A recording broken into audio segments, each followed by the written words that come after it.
Aramis, o Bezerra terminou, né, gravando música evangélica, mas antes das músicas evangélicas, que foi o último disco dele, ele falou muito de drogas e isso vendeu muito. Como isso foi recebido, vender discos, música falando de droga em plena ditadura militar? Pois o tom do Bezerra sempre foi a comunidade, a favela, a polícia, a injustiça social, na verdade. Ele nunca bateu no militar, na ditadura. Mesmo assim era censurado, não quer dizer que não era. O próprio Malandragem Dá um Tempo é um disco, a música que a gente gravou um ano, se não me engano foi em 84 e só saiu em 85 ou qualquer coisa assim, não tenho certeza não, tá? Mas nós gravamos um ano, foi censurada, não permitiram sair, porque falava de droga, não era de política, na verdade, né? E só no ano seguinte que autorizaram, no meio da história, depois que o disco saiu tudo, no meio do caminho, autorizaram, e aí no disco seguinte, no ano seguinte, nós regravamos. Então tem uma gravação de um ano lá que não foi usada, e nós tornamos a gravar a mesma música no ano seguinte.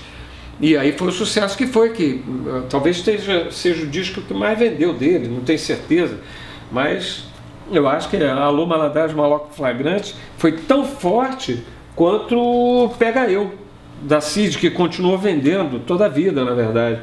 Mas o que impulsionou, ele vinha antes com Minha Sogra Parece Sapatão, que foi um compacto também que virou um LP, né? E aí no ano seguinte viemos com Malandragem, eu estou falando de memória, não é pesquisa, eu mais ou menos vou lembrando das coisas, tá? Posso estar errado aí em datas, tudo, mas enfim. E no ano seguinte saiu esse Malandragem Dá o Tempo, e aí ele que tinha uma coisa tão forte de justiça social, né? Aqui, ó, ele falava muito do Escadinha, do Morro do Juramento, né?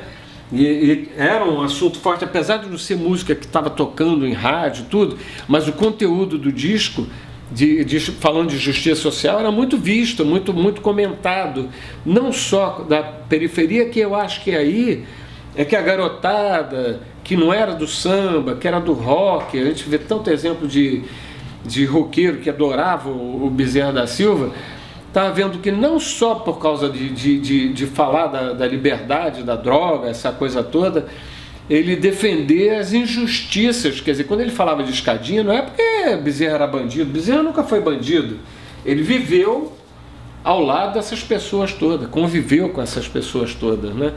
Então ele via o outro lado da moeda, que a gente aqui, do asfalto, vamos dizer, a gente não vê, né? Ele viu o lado da injustiça do político, que ele batia muito nisso, do político que ia lá pedir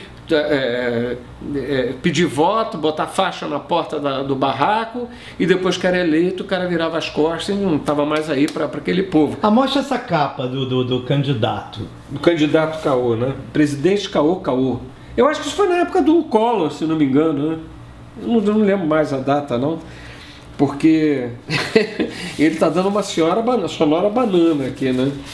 Eu não sei qual é o ano desse... Não, mas não há necessidade de ver o ano agora, não. 1992, eu acertei cheia. Minha memória não está ruim, não. Esse aqui era o Collor, Bezerra Collor, esculhambando com o cara lá, né? E eu votei no Collor, né? Eu discutia com o Bezerra, eu acreditei que o caçador de Marajá, né? Como tanta gente. E o Bezerra, não, era mesmo. Tu não sabe de nada, era mesmo. E ele estava com a razão, né, na verdade. A outra capa, Eu Não Sou Santo. Qual é o Não Sou Santo? Que é a capa... Essa capa do... O André, né? O André que era o cara da capa. O André era um gênio, né? A coisa da capa era o seguinte, a gente tinha um repertório, mesmo antes da gente gravar, o André já procurava pela gente, eu acho que o André que era o fotógrafo, né? Se não me engano. E a gente sentava e conversava a respeito do repertório. Quer dizer, o que o Bezerra está gravando esse ano?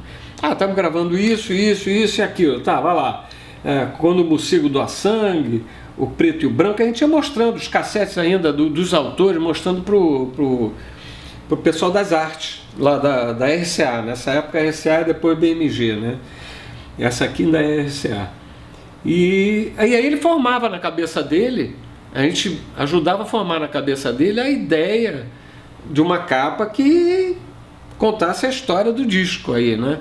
E ele apresentava, depois que a gente já estava gravando, ele trazia os layouts, e aí eu, Bezerra, o Genaro participava muito disso também, eu, Genaro, Bezerra e o pessoal das artes, aí votavam, faziam uma votação lá e escolhia a capa, né? Normalmente a coisa já havia bem definida, né? Porque a ideia deles era muito Mas boa.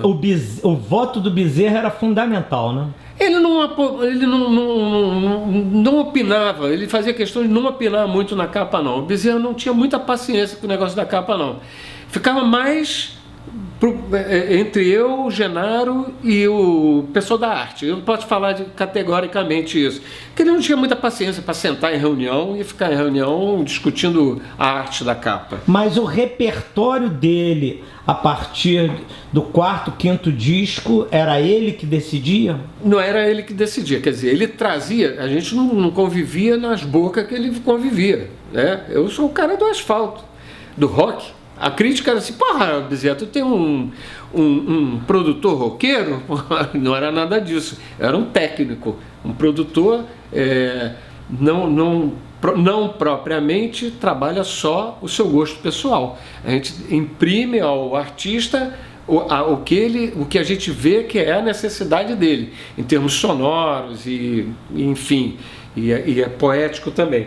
Então, aquilo que eu falei antes, que a princípio a gente tinha dificuldade de montar um repertório, porque a gente tinha que catar a música para o Bezerra gravar. No final todo mundo trazia, ele já trazia 40, 50 músicas, a gente fazia diversas reuniões, quer dizer, normalmente essa reunião era eu, Genaro, Zé Menezes, que fazia os arranjos, e o Bezerra. O Bezerra trazia o cassete, a gente ouvindo uma por uma, analisando letra, até sugerindo correções de letras, de montagem da música, estrutura da música, a gente já mais ou menos sugeria e montava. Quer dizer, mais tarde o Bezerra praticamente trazia o repertório pronto. Uma coisa que criou um atrito entre nós, atrito entre nós, porque a gente sempre foi uma equipe muito bem entrosada. Hoje eu estou falando em nome de uma equipe que me dá muita saudade, que é o Genaro, o Zé Menezes, a Dinorá, né? Essa turma era toda a equipe de gravação, o Dino de 7 cordas, né? Um disco não é um disco só de uma pessoa, né? De um artista só, de um produtor só. Essa equipe continua com o Bezerra do primeiro ao último disco, em termos de samba, né? Que eu estou falando, em termos de partido alto. Então a gente conhecia, vamos dizer, até a alma desse produto. Depois de 10 anos gravando, aí você sabe o que é, né? Entende perfeitamente qual era a necessidade do artista que a gente estava trabalhando, né? Então, basicamente, do meio da história e do meio dessa história em diante, o Bezerra já trazia o repertório pronto. O grande atrito que o Adelson Alves também criticou bastante, eu, Genaro, é que o Bezerra ficou preso de certa maneira, ao Malandragem ao Tempo. Vou apertar, mas não vou acender agora, né? Aquilo deu tão certo, vendeu tanto disco, que ele se fixou com a cara boa, preto e branco e não sei o que, e ficou repetitivo e perdeu a graça, na verdade. Foi perdendo a graça, em detrimento do mais forte dele, que era exatamente as favelas, as DPs, as comunidades, né? A agrura de quem mora na favela. Só ele conhecia isso, como ninguém, né? Então, meio que perdeu um pouquinho o assunto. Agora, é óbvio que a gente não pode analisar só dessa forma. Toda a carreira artística tem um princípio, meio e fim. Depois de, sei lá quantos discos, 12 discos, sei lá, em 10 anos de gravação, não lembro direito, é óbvio que tinha uma hora que aquilo ia cair, ia perder o sentido. Então, não só a insistência, até uma vez eu fui criticado eu não lembro quem foi, numa revista, o cara criticou como se eu não era da diretoria da RCA, era um produtor contratado pela RCA, pelo Miguel e Lúcio Varela, o pessoal que trabalhou na RCA, para fazer o disco do Bezerra, porque o Bezerra queria que eu fizesse esse disco. Olha aí o negócio. Podia perfeitamente chamar o Rio do Hora, que é o grande produtor de samba, mas o Bezerra fez questão de manter a equipe dele. Esse espírito de lealdade do Bezerra com a equipe e da equipe com o Bezerra, que eu acho que foi o grande segredo dessa história toda. Todo mundo foi agregado. O Luiz Carlos, gravador, o técnico de gravação, e que agregou também o conhecimento dele a todo esse processo e que gerou essa história toda, que acabou naturalmente como tinha que acabar. Depois que ele partiu para o disco evangélico, ele não fazia parte mais dessa equipe, aí já é uma outra história, né, que eu não participei, na verdade.